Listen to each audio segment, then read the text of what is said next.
মিত্র মিলনী ক্লাবের প্রাক্তন সম্পাদক স্বর্গীয় শ্যামাপ্রসাদ পাল মহাশয় ওরফে সকলের প্রিয় বাবুদার অকাল প্রয়াণে শোকের ছায়ায় নেমে এসেছে গোটা এলাকায়।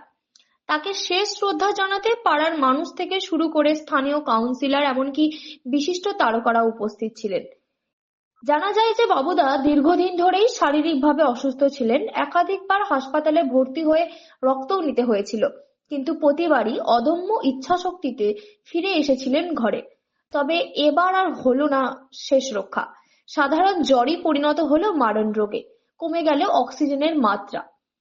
কিন্তু তিনি কোনোভাবেই সেটি কাউকে বুঝতে দেননি এবং সে ব্যাপারে কিছু জিজ্ঞাসাও করেননি। হাসপাতালের শয্যায় থেকেও ক্লাবের সদস্যদের সঙ্গে কালী পুজোর পরিকল্পনা নিয়ে কথা বলেছেন তিনি।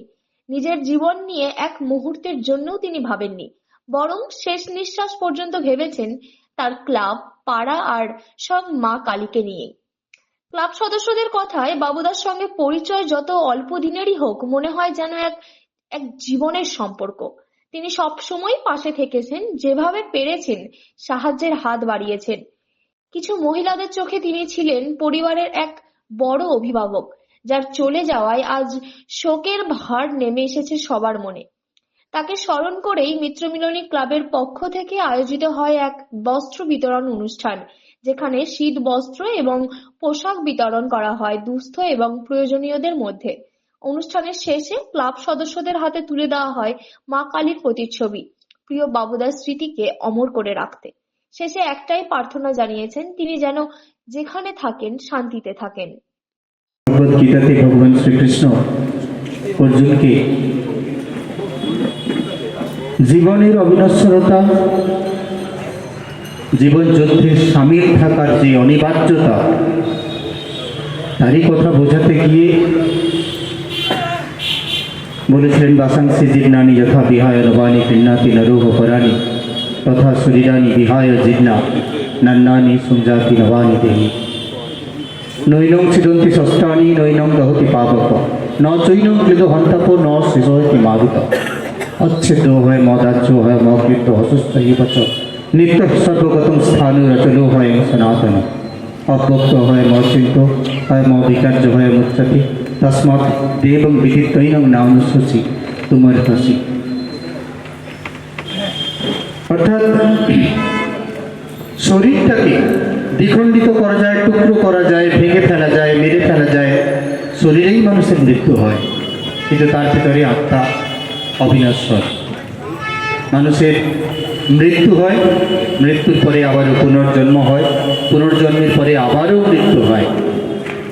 জন্ম এবং মৃত্যুর বন্ধনীর মাঝখানে মানুষ একটা স্থূল অস্তিত্ব পায়, সেটাই তার কর্মজীবন। অনেক দুরূহ কথা আমরা শাস্ত্রে গেলে পাব, কিন্তু সেসব বাদ দিলে জীবনের বৃত্তে যখন দেখব, তখন সমস্ত দুঃখ, যন্ত্রণা, আনন্দ, বেদনা সব নিয়েও জীবন কোনো একভাবে সুন্দর। 1 বছর আগে বাবুদার সঙ্গে একদিন প্রায় দুপুর থেকে রাত্রি 10টা পর্যন্ত আমরা ঘুরে বেড়াচ্ছিলাম। গাড়ি করে বিভিন্ন জায়গায় ঘুরে বেড়ানো, কিছুক্ষণ নদীর তীরে গিয়ে বসে থাকা, ঢেউ দেখা, স্রোত দেখা, আবার সেখান থেকে গিয়ে চায়ের দোকানে কিছুক্ষণের আড্ডা, অনেক কথা। সে সময় বাবুদা বলছিলেন, আজকে ভীষণ রকমভাবেই সেগুলো মনে পড়ে যাচ্ছে, যে প্রতাপ, যখন কাজের মধ্যে ডুবে থাকি, কাজের মধ্যে থাকতে থাকতে ভুলেই যাই যে নদীর ধারে এতক্ষণ বসলে এত ভালো লাগে, এত সুন্দর একটা অনুভূতি আসে। এখানে বসে অদ্ভুত রকম একটা শান্তি আসছে। যখনই কাজের ফাঁক পাবো আমি চলে আসবো এখানে, তো চলে আসা আর হয়নি। সবসময় কাজ নিয়ে থাকতেন মানুষটা। এই অষ্টমীর দিনও ফোনে কথা হচ্ছিল, তখনও বললেন, কবে তুমি আসছো? আমি বললাম, দাদা কদিন পরে যাবো, এই পুজোর কটা দিন আমি একটু অন্য কাজে আছি। না ঠিক আছে, দেরি করো না, এসো। তখন সেই পুজোর কথা। এখানে মিত্রমিলনীর ক্লাব তো আপনারা আজকে নয়, অনেক দিন দেখেছেন, অনেক দিন ধরে মিত্রমিলনী ক্লাব তাদের অস্তিত্ব নিয়ে এখানে আছে। কিন্তু এটা নিশ্চয়ই আপনারা প্রত্যেকে খেয়াল করেছেন যে তিনি সম্পাদক থাকাকালীন সেই কর্মপরিসর অনেকখানি বেড়ে গিয়েছিল। ভীষণ রকমভাবেই কর্মচঞ্চল প্রাণচঞ্চল মানুষটা সম্পাদকের পদে ছিল বলে কর্মের পরিধি কত বেশি বাড়ানো যায়, কাজের পরিধি কত বেশি বাড়ানো যায়, কত বেশি করে মানুষকে তাতে সামিল করা যায় বিভিন্ন অনুষ্ঠানে, উৎসব অনুষ্ঠানে, সেটাকে কি করে সর্বাঙ্গীন করা যায়, কত বেশি মানুষকে আনন্দ দেওয়া যায়, সে সবটাতেই কিন্তু তার নিখুঁত নজর থাকতো। যেদিনই যখন কোনো অনুষ্ঠান থেকেছে, এমন নয় যে তিনি মাঝপথে কাজ ছেড়ে সরে গেছেন। যতক্ষণ না শেষ কাজটুকু সম্পন্ন হয়েছে তিনি কিন্তু দাঁড়িয়ে থাকতেন, কাজটা যথাসম্ভব ভাব লাগাতেন, কাজটা করতেন।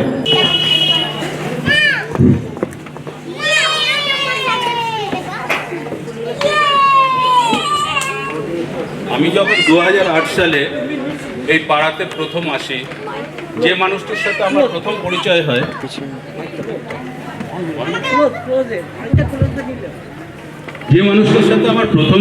হয়, তিনি আর কেউ নেন, তিনি আমাদের স্বর্গীয় শ্যামাপ্রসাদ পাল মহাশয়, আমাদের প্রিয় বাবু। আস্তে আস্তে এই পাড়ায় থাকতে থাকতে বাবুদার সান্নিধ্যে এবং পাড়ার অন্যান্য ক্লাব মেম্বারের সান্নিধ্যে আমি যে কিভাবে পাড়ার ক্লাবের সাথে এইভাবে জড়িয়ে গেছি সেটা আমি নিজেও বুঝতে পারিনি।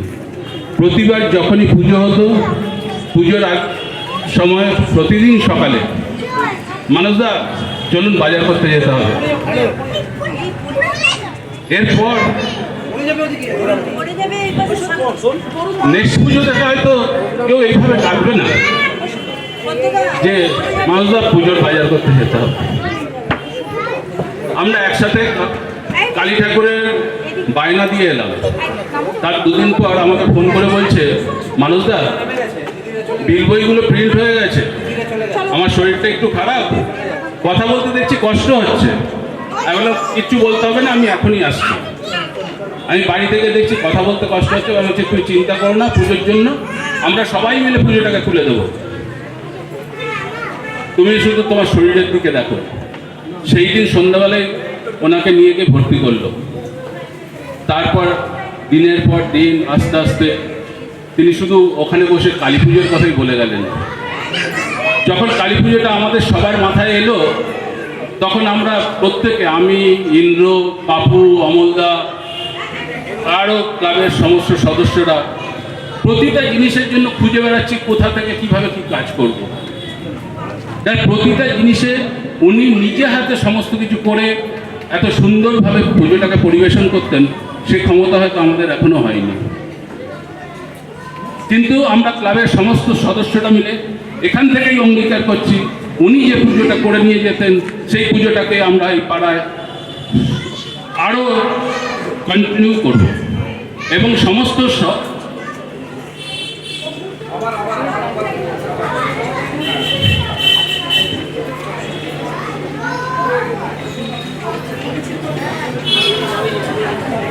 ঠিক আজ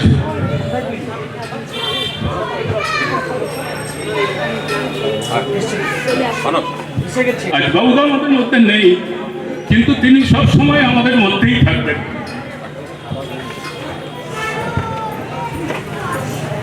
Thank you.